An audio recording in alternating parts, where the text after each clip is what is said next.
پیارے آقا علیہ الصلوۃ والسلام نے فرمایا ایک بندے کے انتقال کا وقت تھا، اس کے 3 دوست تھے.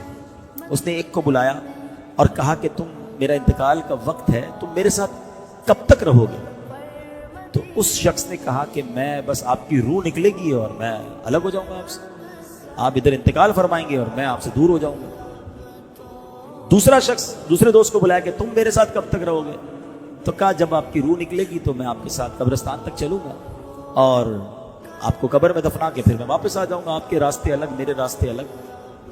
تیسرا دوست تھا، اس کو بلایا اس مرنے والے شخص نے کہ تم میرے ساتھ کیا کرو گے، میرا انتقال کا وقت قریب ہے. کہا میں تو آپ کے ساتھ قبر کے اندر بھی جاؤں گا اور قبر میں آپ کو راحت پہنچاؤں گا، آپ کو عذاب آنے لگا تو میں روک بنوں گا.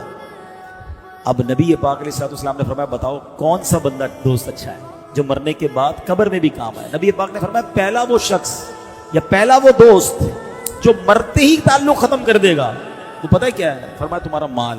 دوسرا دوست جو قبرستان تک تو ساتھ آئے گا، فرمایا وہ تمہارے گھر والے ہیں، غسل، تدفین، جنازہ اس میں شرکت کر لیں گے، کچھ دیر تک تمہارا، کچھ دنوں تک تمہارا ذکر کر لیں گے، مگر پھر وہ بھی زندگی میں مصروف ہو جائیں گے.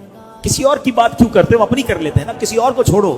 میرے والد والدہ کا، آپ میں سے کئیوں کے والد کا، والدہ کا، دادا دادی کا، نانا نانی کا انتقال ہوا، وہ بڑے دن بڑے تکلیف میں گزرے. اب کہاں یاد آتی ہے؟ کتنوں کو یاد آتی ہے؟ کب کب یاد آتی ہے؟ میں اور آپ بھی بھولی بسری داستان ہو جائیں گے. 2 4 6 دن 10 دن کو زیادہ مشہور آدمی ہوا تو سال 2 سال، بس پھر ختم جناب، دنیا رکتی نہیں کسی کے لیے. فرمایا دوسرا دوست کہا وہ تمہارے گھر والے ہیں، اور نبی پاک نے فرمایا وہ تیسرا دوست جو تمہارے ساتھ قبر میں بھی جائے گا نا، تمہیں عذاب سے بچائے گا، وہ تمہارے اعمال ہیں. کیا خوبصورت مثال کے ذریعے بات سمجھائی ہے. بتاؤ، فکر اب 3 چیزیں نا، پیسہ، فیملی اور اعمال، تینوں میں سے امپورٹنس کس کو دینی چاہیے؟ سچ بتاؤ. اعمال کو ہم دیتے کس کو ہیں؟ پیسے کو، اور پھر فیملی کو. گھر والے ناراض نہ ہو جائیں. پیسے کماتے بھی بچوں کے نام پر ہی ہیں یار، بچوں کو، فیملی کو، ڈبل ڈیوٹیاں تو اوور ٹائم تو کوشش بھائی اگر جائز طریقے سے کما رہے تو ٹھیک ہے، مگر اعمال کیوں چھوڑ دیا؟